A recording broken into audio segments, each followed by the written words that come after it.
Where to, dear? I think we should go to the seaside, perhaps for an ice cream. Oh, lovely. On BMW's new F900Xr. Yeah! Ridiculous.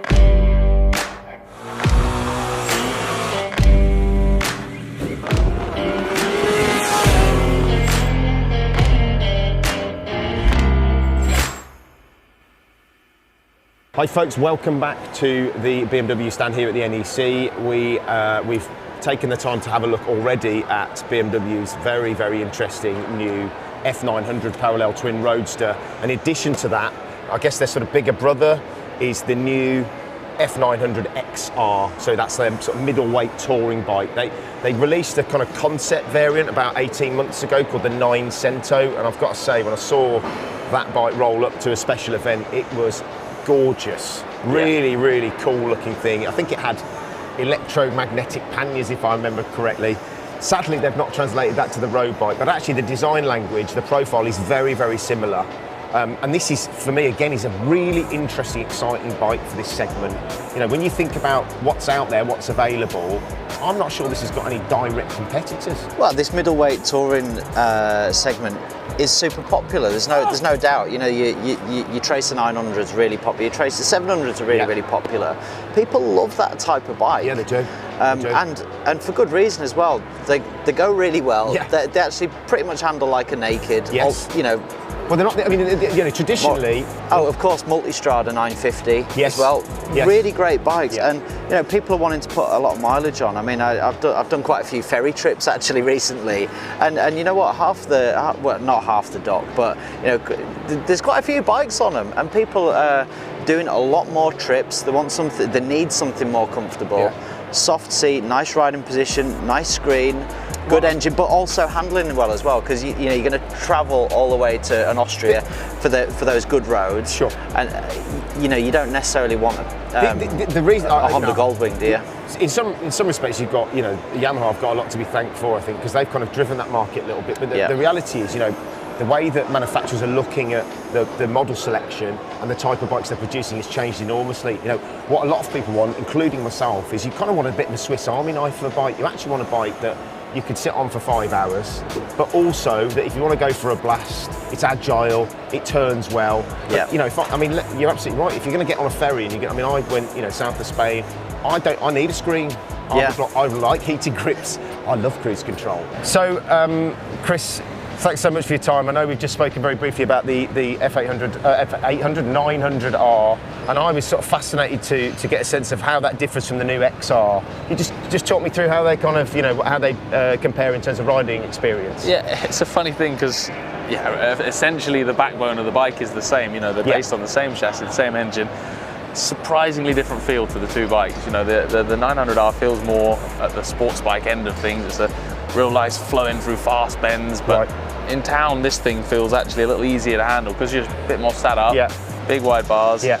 And this is almost a more childish bike. It really surprised me, this thing. I had so much fun every time I got off it, even comparing it to the S1000 So it's big brother. This thing was a hoot. It was an absolute riot to ride. So at slow speed, really easy, compliant, manoeuvrable, but actually when you go out onto the open roads, it's also a really enjoyable bike to ride at a higher speed. Exactly. It does that thing that a sort of sporty road bike should do. It makes you feel happy. It makes you feel like you're getting everything out of it. You're making me feel happy talking about it. Can you tell I was excited? And that's the thing. When you ride it as hard as you can, you're in the video footage, we were riding them hard, and right on the limit. There's plenty of feel, and the bike just feels like it's letting you know what's going on. So it's reassuring. You're never kind of intimidated by the riding experience at all. Absolutely not. It gave you confidence and just made you go out and hair around like an idiot. I love it. Chris has just sold me one of these. Somebody want to take my deposit?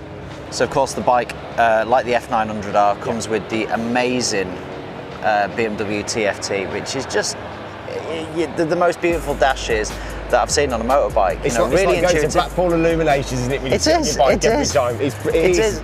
It's a nice welcome, isn't it? As you get on, you know. It sounds ridiculous, right? You kind of, you get on this bike a winter evening, and that light's in. Oh, that's nice. Yeah, it's like a nice warm. I almost feel like I'm in my car. But it is. It's, I mean, jokes aside, it's super crisp, isn't it? Yeah. Really easy to use. feature packed and get all that connectivity. Again, that's another thing, isn't it, with manufacturers? BMW really embrace that. You're able to download the app to your phone. You can connect to your bike.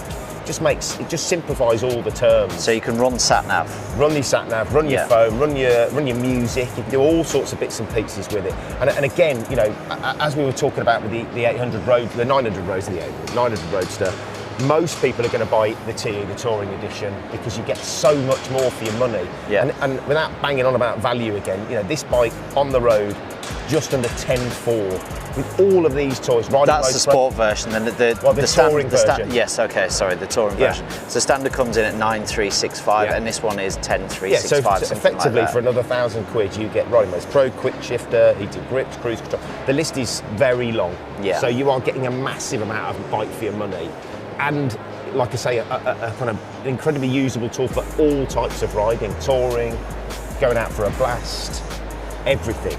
And that I think is the key for me.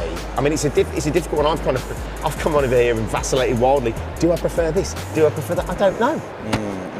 I think you're a fan actually of that screen, Mark, aren't you? I'm a middle-aged man. It works as well. It works well. I love the fact that you just do that to lift it up and down. I mean, that's great. I mean, we had a KTM recently, and you had to like get your Allen key out and unscrew the bolt, and then lift it up. And even then, it didn't work. You got to stop for 15 minutes. Get your tool back out. Yeah, in the cold. So this is really, really good. I actually prefer the red, you know, being honest, but it comes in 3 different colourways, isn't it? So it comes in a red, comes in a grey, and I think it comes in a black as well. No, there's a gold. Oh, a gold. Well, I'm not sure exactly what the BMW terminology for that colour is, but actually, you kind of think gold and you think, yeah, not so much. But in the flesh, that is a very nice looking motorcycle. Yeah. The other thing that they do quite nicely on this bike, and we didn't mention it in the F900R one, is that they do a really nice exhaust. You know, and we've talked a bit about exhaust getting bigger and bigger, and you know, sort of. Let's talk about exhaust. Shall we? So we're talking about exhaust. So it's quite a nice favourite topic. It's quite a nice exhaust on this one. It's kind of like a slash cut exhaust. Yeah. It's not enormous. I don't think, honestly, even if I could contort myself, we could live in that one. Just isn't quite big enough. Interestingly as well, I think we would be remiss not to mention that these bikes do come in A2 licence friendly form. So you know, if you're an A2 licence holder, you're an age where you can't go for your full.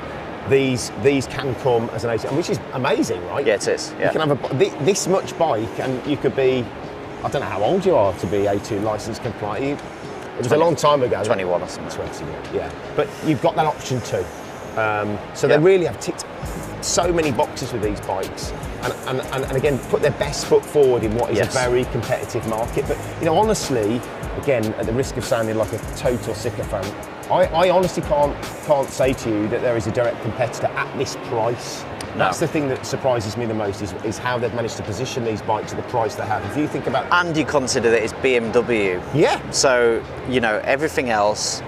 And there are other brands out there, but it's not going to be as well made as this. No. And everyone that uses a BMW product, whether it's a GS owner or an R9T owner, you know, there's never any complaints about the build quality. No. You know, and that's why they keep coming back, because they are well made. Yeah. And you go on other stuff and it's all a bit plasticky and stuff. These guys really take care because they're such a big worldwide brand.